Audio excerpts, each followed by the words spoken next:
Hello everyone, welcome to another Imperial Assault video. As you all know, if you've been following the Facebook feed, I was at Worlds recently when they announced all of the new cool stuff for Imperial Assault.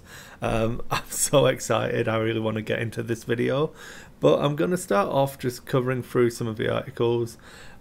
So let's go right into it without further ado. So we have Drawn into a Fight, the last spoiler from the current wave that comes out on Thursday this week. Now, I already have a Jawa upstairs from my trip to Worlds, but I didn't want to buy Hera Chopper. Yeah, I was going to wait until they just get a normal release.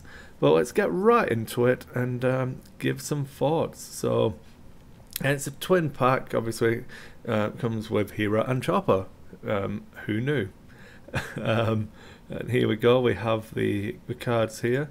I'll bring them up one at a time, make sure I'm not doing them in the wrong order. Yeah. So we start off with Hera Syndulla for 4 points. She is a unique, she's leader smuggler. She has 7 health, 4 speed, black defense die, an attack of blue, green, yellow. So that attack's just as good as Boba Fett. 4 points, just as good an attack as Boba Fett. She has a surge for +1 damage and a surge for Pierce 2 at a cost of 2 surges. And then she has the ability to call the shots.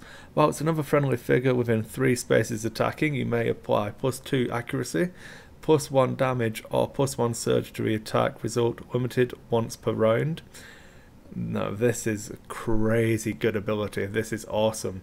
So think about +2 accuracy on a figure within 3 spaces. So you now take in Rebel Saboteurs up to a minimum range of 5. Just off, without ignoring what that yellow dice rolls, Rebel Saboteurs have a range of 5 now. Elite Alliance Rangers can reach out and touch someone from 9 or 10 squares away currently. You're talking a massive amount of range of that accuracy. The +1 damage is also really, really good. +1 surge is nice. Obviously, that depends on your surge abilities. But calling the shots, awesome ability. It's not limited per turn. It's whenever any of a friendly figure within 3 spaces attacking, you get to pick one of those. That kicks the ass out of Boba Fett's battlefield presence, or whatever it's called. Hands it out to everyone else. Obviously her attack doesn't benefit from it, so she is definitely filling that leader role, but it's just awesome, really strong. Then we look at Smooth Landing, another ability. After deployment, you and each adjacent figure gain 1 movement point. So this ability again is really strong. You've got to look at, when I do like the map reviews, we're counting out spaces, this completely throws that original map balance out of the window, because suddenly speed 5 units are speed 6. When you've got Gideon pushing people a little bit as well, Chopper with his movement shenanigans we'll get to, all of those kind of thing, this is just sells a really, really strong package. It's really good. And then at 4 points, absolute bargain. There's a lot of competition at this points level for Rebel heroes, but I honestly think that Hera is going to start competing really well with Gideon, just because of this ability. You're not getting the focus, but you can give them a guaranteed range, you can give them extra damage, you can give them the extra surge. So that reliability over the randomness of a dice roll, and the fact that it just automatically happens, you don't have to waste an action, so she can keep up with the pace of the game and still be useful. 7 health behind a black die isn't too bad. You shouldn't get one-shotted very often, but you're hardly going to be a tanky unit. It's a good balance. I mean, for 4 points, can't complain. And then the shot, you're probably going to get at least a surge for +1 damage. So you'll be having... it's a good comparison to Greedo levels of a shot without Greedo's drawback. You should have a slightly higher accuracy, I believe, with roughly the same damage, but your surges aren't quite as good, so your damage isn't quite as reliably there. It does rely on the dice rolls coming up how you need them. But there we go, that's Hera. Then we have Chopper. 3 points. He is a unique droid. He has a surge for Pierce 2, a surge for Recovery 2, health of 5, a speed of 4, defense of a black die, and then you're looking at a red and a green melee attack. So it's a pretty decent melee attack. Chopper's a beast. It's pretty good, man. Red-green for a little droid. He's waving those arms around and flailing wildly. Then we get to his fun actions here. We have Ram, which is move up to 2 spaces and then choose an adjacent figure. If that figure is hostile, roll 1 green die. It suffers damage equal damage rolled, and then if a figure is small, push it up to 1 space. There's a hell of a lot of words in that ability, so let's break it down. You get to move 2 spaces, so it's you half your speed, but you're still getting to move. Then choose an adjacent figure. If that figure is hostile, roll a green die. So you can do this on a friendly figure, and if it's a small figure, you can push it up to 1 space. So a bit of movement shenanigans there. Then if it's a hostile figure, it can also be damaged. So you get to position both your friendly figures and opponent's figures. All of that stuff is pretty strong, being able to basically knock people off terminals or controlled objectives that you need. Chopper moving last in the to your stations map can push somebody off the station, do damage to them, then you control the station and shoot them with it as well. And that could be potentially 3 to 4 uncancelable damage just from this one action that they can't do anything about. And yeah, it does involve a lot of position. You've got to be 1 within 6 squares of them for your normal move, and then this action. Push them off it, and they have to have left someone there. But it kind of shows you the versatility for this guy. It's only 5 health on a black die, so Stormtrooper levels of defense can be one-shotted by 1 or 2 units in the game relatively easy. Not 100% reliably, but it can happen. But it's only 3 points, so I feel like that's a good level. Then his other ability is System Shock. Use while on or adjacent to a terminal. Choose a figure on an adjacent to any terminal. That figure suffers 2 damage and a strain. So if we look at this in combination with Ram, you can start doing some really funky stuff when people want to leave someone sat on a terminal. R2 will hate Chopper. I just absolutely despise him. So it's good fun. I really like it. Let's get back to the article. Hera Syndulla Spectre 2. So we go through it, shows some examples of how you can use the ability.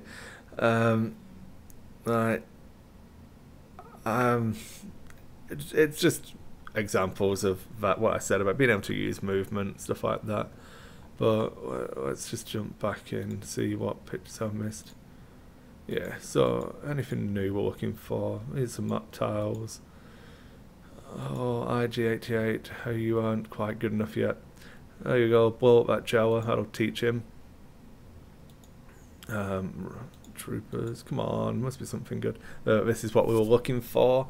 The actual command deck. Again, most of my videos do have a focus on skirmish, so apologies to all of you campaign players. I promise I'll try and make more content, probably once the app comes out, which is going to be a topic later in the video. A friendly figure within 2 spaces is defeated. Your opponent gains only half of victory points you would normally gain, rounded down. So this is just awesome. You have someone who's about to die, you just kill them yourself, and the opponent doesn't get as many points. So it's all good. There's loads of weird and wonderful interactions here. Where, you could do it on a Luke Skywalker Jedi Knight, and your opponent puts all that effort into getting him down to 1 hit, and then you just evacuate him. They only get 6 points instead of 12. Good ones I like is using this in combination with like no importance if it actually gets errated properly. So you can half something's points and -2 off it. Be interesting which way that works. But I like it. It's a 2-point card, so might not use it in every list, but definitely could be frustrating to play against. And then we go through advanced warning. This one is another leader only card. Used during your activation, you and an adjacent friendly figure each gain 1 movement point. So a 0-point card gives movement and something else movement as well. So really strong. There's some good leaders in there as well. So that's actually a really nice card. Then on a mission, this is Chopper. It's an action. He gets to move up to 5 spaces. Each time you enter a space containing a small figure, you may push that figure 1 space. So even more movement shenanigans. You can push a friendly figure now, quite a distance with this and ram. You can really get a figure moving. You can basically drag somebody to 6 spaces with Chopper in a single move. Or you can just really frustrate your opponent and do horrible things. So it's all good. Then we have Targeting Network. I think I've talked about this card already. I feel like I've talked about it. So use whilst attacking to reroll 1 attack die. It's a droid or heavy weapon. It's 0 points and a 1 only. While this card is in your discard pile, your droids gain a surge ability to redraw this card. Yeah, really strong. Helps you keep cards in your hand. It doesn't go back into your discard pile, so it doesn't help with strain, but it's just a nice reliable way of getting that card churning through and giving droid based lists lots of rerolls, making them more reliable. So that's good. It's all good. 12 minutes in, I've still got 2 more things to talk about. Damn. Heart of the Empire. I'm going to have to pick up the pace. There's so much good stuff, guys. I don't know what to tell you. So I did have the feeling that we weren't going to get Endor as the last small pack, and it was going to be something else. And this is awesome, the fact that they've gone back to Coruscant. It is now before episode 4, I believe the timeline is. You've got all of the cool stuff, loads of new heroes. This guy's pretty interesting for you campaign players, coming with Jax, having a companion there. That's pretty interesting. We get power tokens, so this thing down here is really interesting. You get to stack up these tokens and use them when you need them. So for example, if you're gonna get a damage token, when you eventually attack someone, you can just add in a damage whenever you need to. Really interesting mechanic, really good. It's another campaign card. Sorry, I'm not gonna focus too hard on it. I want to click this one, but we'll save it for after we've looked here.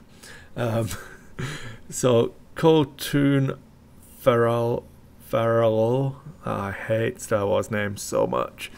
7 points, unique character, another leader, which all those cards we just saw in Hera's pack gonna work, and a trooper. So really interesting niche there for leader trooper. We have 9 health, a speed of 4, a black defense die, an attack of blue green. So that's kind of like an Alliance Ranger who's focused, which we all know is a good attack. He has a surge for +2 damage and a surge for +1 accuracy. Then we have arms distribution. At the start of your activation, you may choose another friendly figure within 3 spaces. That figure gains either a damage power token or a defense power token. Really good. Deadly precise. When another friendly figure within 3 spaces spends a power token whilst attacking, apply -1 dodge to a result. That that is so good that it justifies this card's existence, whatever. Like, that's just awesome. You hand out a power token to your big attack, which it could be anything. We could be talking focused Luke, we could be looking at a rebel saboteur who's been focused, who's next to Hera, who's going to get the surge as well from Hera, the extra damage from the token, and now you're going to ignore dodge as well. So rebels have finally got access to deadly surge ability, but this happens automatically when you're spending a power token. So really strong. It doesn't have to be the power token it gained this turn, so you can stack them all up early. If you can get them from other means, that's going to be awesome. And then you can unload unstoppable, undodgeable volley. Again, more stuff for R2-D2 to hate. Then we have professional. Whilst attacking, you may reroll one attack die. So pretty reliable attack with blue, blue, green. Not quite on the level of being able to hit from as far as ranges, but you could obviously use Hera to boost this range, so you can keep that kind of attacking range in there. You'd be getting +2 accuracy base, a minimum of 5 from your dice, a surge for another extra accuracy, so your minimum range would be 7 if you're using Hera's extra accuracy. You still got a reroll on one of your die as well, so I feel like you could reliably punch from the same kind of range as the Alliance Rangers and have a really nice feeling list there. Okay, so I did go the correct one first, the one we've all been wanting to talk about. Oh, sweet mama, this is awesome. I had just Rogue One all over this bad boy. This makes Vader into the card he should be. I was chatting about it last night actually, and I said that even without the -5 points cost, which brings Vader down to 13 points, if it was just these abilities, I think I would have put Vader on the table again. It wouldn't be top tier, but it would be a lot more fun to use. But -5 points and all of this is a winning combination. Look out for Vader lists, folks. He's going to come back in a big, big way. Basically, we have +1 damage on all of his attacks now. He loses brutality, which no one in their right mind will care about. Brutality wasn't a thing that worked correctly. I think it was a good idea, but doesn't quite get the feel of what it should be doing across. Having to attack different targets when you're only speed 4 with a melee attack doesn't quite work. With Rancor, it works perfectly on. You've got that big base and reach, so you can cover a lot of area on the table. That brutality is a fine ability there. On Vader, I don't think it didn't shine in the way it should. So you lose brutality, but you'll gain, whilst attacking, you may reroll 1 attack die. So you're doing +1 damage with a reroll on attack. We've not even got to the good stuff yet. At the end of a round, move up to 2 spaces. Then you may use Force Choke or perform an attack. When you declare this attack, remove 1 die from your attack pool. So you can basically walk up to people and massacre them a little bit more in the end of a round. You've still got your massive pool of health. You're still rolling 2 black die with a reroll. You've still got Force Choke on your card. You can now do it twice a turn from cancelable damage and a bit of Imperial milling. He's getting extra movement on top of all of the cards that came out to give him extra movement. This is going to be good. Vader is going to come back in a big, big way. And then we have some nice pictures. These guys, the Riot Baton Stormtroopers, looked awesome. These sculpts are all really good. It's that heavy weapons type trooper. This is an interesting thing. It does mention in the article that there's 3 upgrade cards, one of which is Vader. I'm almost hoping, I mean, I know that we all want Han and Chewie to get fixed, amongst other things, like we've got the IG fix in the Jawa pack, Boba Fett needs a fix, Dengar needs to be ripped up and redone completely. There's quite a few models that need a fix, but I'm really hoping that one of the fixes is something that will drop onto this guy or drop onto the AT-ST to make them just better.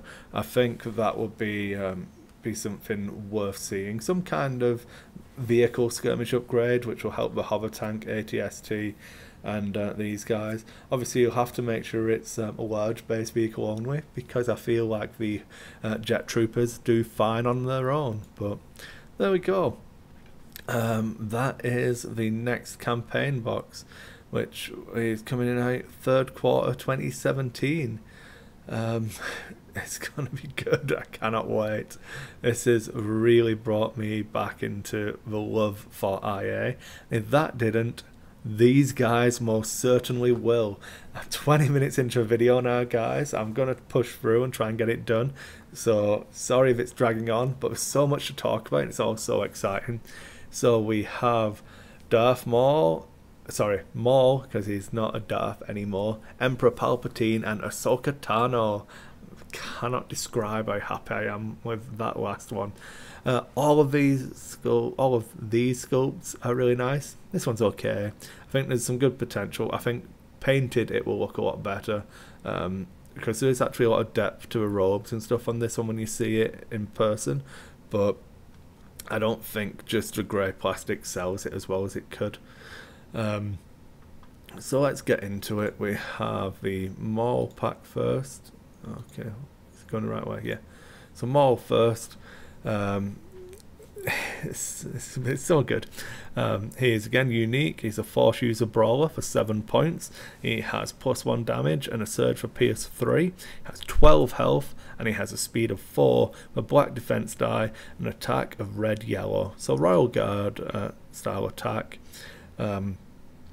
Then he has a double-bladed fury ability. Before you declare an attack, choose one. The attack gains reach and cleave 2. Notice that's not a surge for cleave 2, it's just built in. Or you become focused. So before he attacks, it either goes to red, green, yellow, which is a very, very respectable attack, especially with +1 damage built in. A surge for PS3, you should be doing a good amount of damage to people. Or you get to gain reach and cleave, which can help just thin out the ranks a little bit. You also have a surge for Stalk Prey. After this attack resolves, you gain 2 movement points and 1 damage power token. That's a really good surge ability.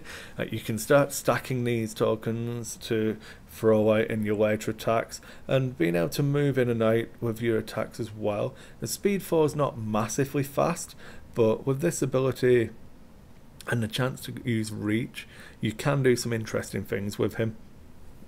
Then the Motherlode, the best ability on the card here. You can't recover damage, but if you have not resolved an activation this round, you cannot be defeated. So Maul can run in and be your last activation and not die. There's nothing your opponent can do to kill him before he activates. So if you out-activate your opponent, there is a good chance that he just won't die.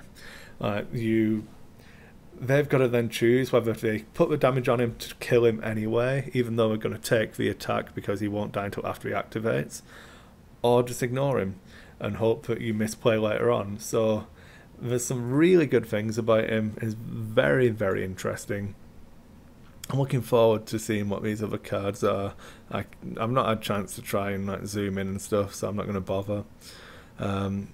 We have Looking for a Fight, which is brawler only. Use during your activation to gain +1 damage power token. Then either move up to 1 space or push an adjacent small figure up to 1 space.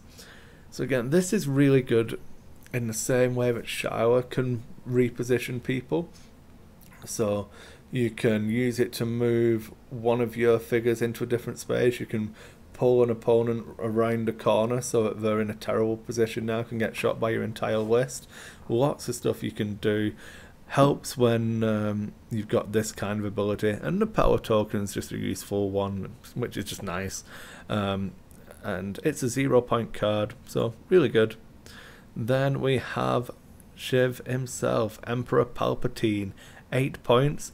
He is the Sith Master, he is a Force user leader, he has built-in Pierce 3, has a surge for +1 damage, has 13 health, a speed of 3, black defense die, his attack is red-green, he has quite a few abilities, so one of them is Emperor.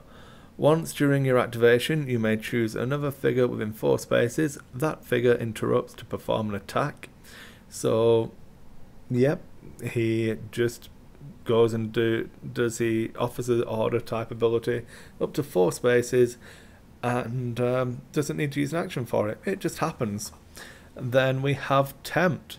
At the start of your activation, a figure of your choice suffers 1 damage and gains 1 damage power token. The one I really like with this is throw it onto 3PO. Do 1 damage to 3PO, he gains a damage power token but can never attack to spend it. So, boo-hoo, that's a shame. Again, loads of interesting ways of using this. You obviously power up your own guys to do a more devastating attack. You can finish off a random model that's got 1 health. You take Luke Skywalker down to 1 health and your opponent runs him away. Yeah, unlucky bro. Die. It's a shame, sucks to be you. Then you've got the action Force Lightning. Choose a figure within 4 spaces and line of sight. That figure suffers 3 damage, becomes weakened. Each figure adjacent to that figure suffers 1 damage.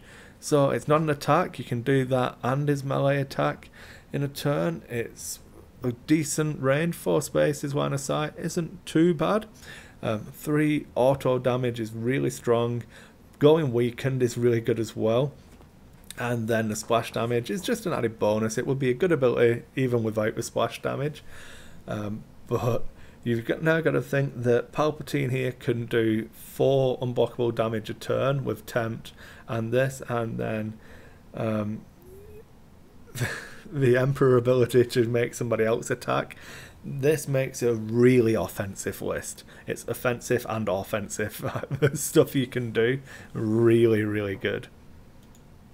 Yeah, let's see what they show us. They go straight to Ahsoka. I just want to paint her. I don't really care if she's good or not. I don't have to read the card. I'm going to buy her, paint her up, and she'll go in my display cabinet and be one of my favourites because she's one of my favourites. So Ahsoka Tano, she is 8 points, a Force user, leader, spy. Lots of good synergies with command cards there. She has a surge for +2 damage, a surge for Pierce 3, a surge to gain 1 power token for offense. She has 12 health, a speed of 4, a white defense die, an attack of blue, green, green. So again, a decent attack, a good pool of health behind the white dies. Okay, she can go down quick, but she could also dodge a lot of crap and frustrate the hell out of people. Then you get the abilities. So the speed of 4 might be a bit deceiving when you consider the action for Force Sweep. So place your figure in an empty space within 6 spaces. So is it speed of 4 or do you just Force Sweep everywhere? For example, if you've picked up 2 crates in the Jabba mission, which reduces your speed, you speed 0. You can still Force Sweep 6 spaces. Whoop-de-doo.